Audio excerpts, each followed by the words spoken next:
अखंड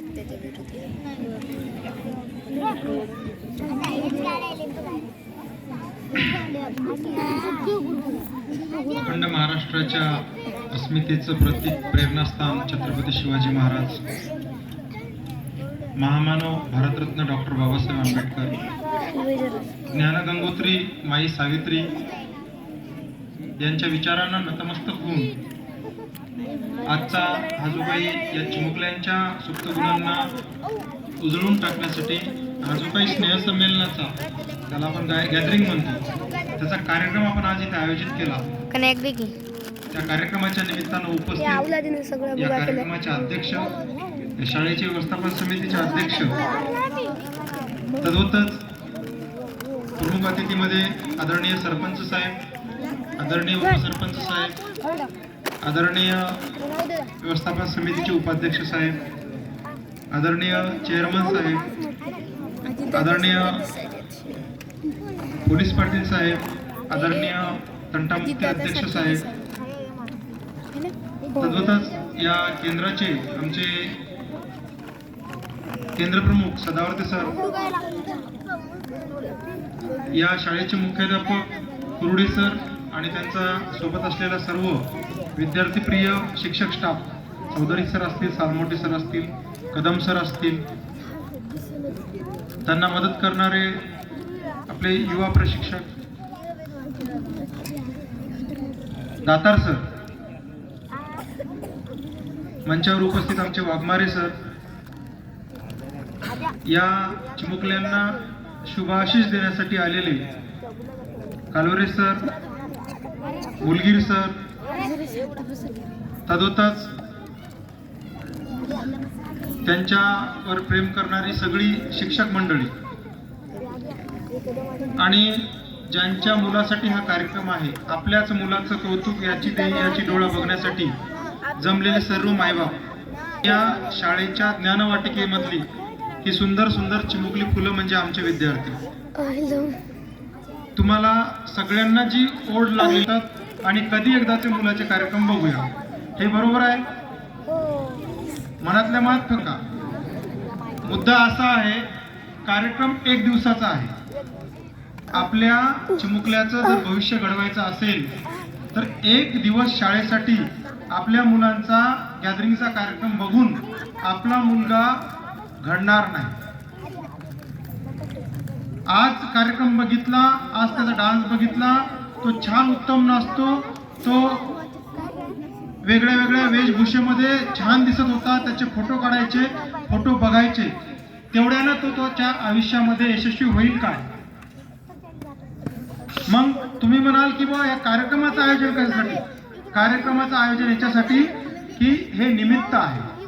तुमच्या मुलांची ताकद काय आहे, तुमच्या मुलाची शक्ती काय आहे, तुमच्या मुलाची बुद्धिमत्ता काय आहे, तुमच्या मुलामध्ये कशा प्रकारची ऊर्जा आहे, तुमच्या मुलामध्ये कशा प्रकारचं शौर्य आहे, वीरता आहे आणि कशा प्रकारचे कलागुण त्याच्यामध्ये आहेत, हे तुम्ही याची डोळा बघण्यासाठी आम्ही तुम्हाला या कार्यक्रमाचं निमित्त करून बोलवलं. मग हे तुम्ही म्हणसाल आम्हाला काय माहित नाही का आमचं पोरगं कसं आहे? तर बिलकुल माझं स्पष्ट म्हणणं आहे की तुम्हाला माहित नाही. कारण की फक्त आपलं मूल काय करू शकते हे जेव्हा ज्या आईवडिलाला ओळखायला येईल, त्यावेळेस त्या क्षणी त्याचे आईवडील त्याला त्या पद्धतीचं संस्काराची रुजवणूक, गुणवत्तेची रुजवणूक करायला सुरुवात करते. माझा सगळ्या या आईंना मी आज बोलणार आहे. आज आपला मुलगा हिरोच्या वेशभूषेमध्ये त्यानं नृत्य केलं किंवा त्यानं एखादा बहारदार डायलॉग म्हणून दाखवले तर तो हिरो होईल काय? तुम्ही सगळे आई सांगा, हिरो होईल काय तो? मग तो हिरो केव्हा होईल? जेव्हा तो एखाद्या नवोदय परीक्षेमध्ये उत्तीर्ण होईल. आपल्या साधनाताई सारखा जेईच्या एक्झाम मध्ये 97% काढून दाखवेल, तेव्हा तो हिरो होईल. एका दिवसासाठी तो हिरो होईल का? फक्त या कार्यक्रमाचं निमित्त काय तर तुमचा मुलगा हिरो होऊ शकतो हे स्वप्न आमच्या शिक्षकांना तुम्हाला दाखवायचं आहे आणि त्याच्यासाठी आमचे शिक्षक अहोरात्र प्रयत्न करत आहेत. त्यांनी रात्रीच्या वेळेमध्ये अभ्यासिकेचा उपक्रम चालवला आणि मी जाहीर भाषणामध्ये मी तुम्हाला सांगतो की तुम्ही भाग्यवान आहात तर कशासाठी आहात? पिंपळा चौरे या गावचे सगळे आईवडील किंवा सगळे नागरिक किंवा इथली माती, इथली भूमी भाग्यवान का आहे, नशीबवान का आहे, याचं मी कारण सांगतो. मी तुम्हाला चांगलं वाटायला म्हणून बोलत नाही. काही प्रगत चाचणी घेतली, त्या प्रगत चाचणीमध्ये जिल्ह्यामध्ये एकमेव प्रगत होणारी, 100% प्रगत होणारी शाळा पिंपळा चौरे. आणि मी हे सगळ्या जिल्ह्याला ओरडून सांगितलं. मी इथं फार वेळा आलो नाही, 2 वेळाच आलो, तुम्ही मला बघितलं नसेल कोणी, परंतु मी स्वतः इथे गुणवत्ता तपासून पाहतले. अद्भुत विद्यार्थ्यांमध्ये गुणवत्ता आहे पिंपळा. मुलाची गुणवत्ता काय असते जर बघायचं असेल तर पिंपळा चौरीच्या शाळेत जाऊन बघा. आणि म्हणून त्या अर्थानं तुम्ही भाग्यवान आहात. आणि म्हणून हे तुम्हाला जाणून देण्यासाठी की तुमची मुलं काय चमत्कार करू शकतात आणि तुमची मुलं कोणत्या योग्य मार्गाने निघत आहेत, शाळा कशी घडत आहे आणि शिक्षक त्यांना कसे घडवत आहेत, हे सांगण्याचं निमित्त म्हणजे हा स्नेहसंमेलनाचा कार्यक्रम. मी कुर्डे सरांचं अभिनंदन करेल की त्यांनी अनेक वर्षानंतर या गावामध्ये अशा प्रकारचा, सगळ्या शिक्षकांचं अभिनंदन करेल की अशा प्रकारचा हा प्रयत्न, सकारात्मक प्रयत्न, आवश्यक प्रयत्न आणि दर्जेदार प्रयत्न त्यांनी या माध्यमातून केला, जेणेकरून आज तुम्हाला कळेल की आपण शाळेकडे कशासाठी लक्ष द्यायचंय. मला कोणत्याही आईने सांगावं की आपल्या मुलाला आपण जवळ घेऊन आता या 2-4 महिन्यामध्ये कधी त्याला जेवण भरवलं का जेवण त्याला? मग तुम्ही म्हणता ते लहान राहिले का जेवण भरवायला? मग आपण मुलांचे योग्य पद्धतीनं त्यांना त्यांचे लाड किंवा त्यांना आणि मोकळे होते. आणि नंतर जेव्हा काही मुलं समोर जातात, काही मुलं मागे राहतात, आपला मुलगा मागे राहतो, तेव्हा म्हणतो आपण शिक्षकांना शिकवलंच नसेल, वर्गात त्यांनी मुलाला अभ्यासच केला नसेल. परंतु त्याला इंग्रजीचं काय वाचता येते, त्याला इंग्रजी शब्द किती येतात, त्याला हे बघणं एका आईचं काम आहे. कारण की शाळेत तो फक्त 8 तास राहतो. किती तास राहतो?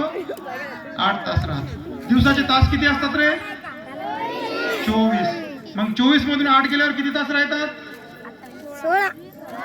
Very good. पाय, तुमची मुलं किती हुशार आहेत. 16 म्हणजे एकाने चुकीचं उत्तर दिलं. 16 तास. मग 16 तास कोणाकडे असतं? तुम्ही आई वडिलाकडे असतं. मग 8 तासातलं शिक्षण जरी शाळेत खूप काही दिलं गेलं तरी 16 तासामध्ये जर त्याला काहीच मिळत नसेल तर त्याचा भरलेला मेंदू रिकामा होईल का नाही? आता मी कारखान्याच्या शाळेवर पण हा डेमो दिला होता, तुम्हाला पुन्हा देतो हे उदाहरण. मी मुद्दाम ते उदाहरण देत असतो कारण की तुम्ही जागृत व्हाया म्हणून. ताई, मला एक सांगा, तुमच्या मुलांना आमच्या शाळेत शिव्या शिकवल्या जातात का? किंवा वात्रट बोलणं शिकवलं जाते का? शिकवतात का आमचे सर? एखादा पिरियड घेतात का शिव्या शिकवण्याचा? तुम्हाला कधी शिव्या शिकवल्या का सरनं? नाही. तरी पण छान येतात का नाही? मग ह्या शिकल्या कुठून? ताई कुठून शिकल्या? आमच्या सरनं तर शिकवलं नाही, हे तर मान्य आहे तुम्हाला. आमच्या शाळेत तर तो शिकला नाही, मग तो शिकला कुठून? मुलामध्ये ज्या वाईट गोष्टी येतात त्या येतात कुठून? तर त्या तुम्ही शिकवल्या असंही मी म्हणणार नाही, परंतु त्या 16 तासातून येतात. 8 तासामध्ये किती जरी आपण धुवून काढलं, त्याला स्वच्छ करून ज्ञान त्याला देण्याचा प्रयत्न केला, पण 16 तासामध्ये जर त्याला शिक्षणाचं वातावरण मिळत नसेल, जर त्याच्या कानावर चांगले शब्द पडत नसतील, जर त्याला चांगलं ऐकायला येत नसेल, त्याच्या डोळ्यांनी जर तो चांगलं बघू शकत नसेल 16 तासामध्ये उरलेल्या, तर तो जे त्या डोळ्यानं 16 तासामध्ये बघेल तोच शिकेल. त्याच्या कानावर जे वातडं बोलणं येईल तोच शिकेल. मी तुम्हाला आता उदाहरण दाखवलं का नाही? म्हणजे आम्ही ज्या गोष्टी त्याला शिकवल्या, परंतु आपण हा विचार करतो का की हे शिकला कुठून?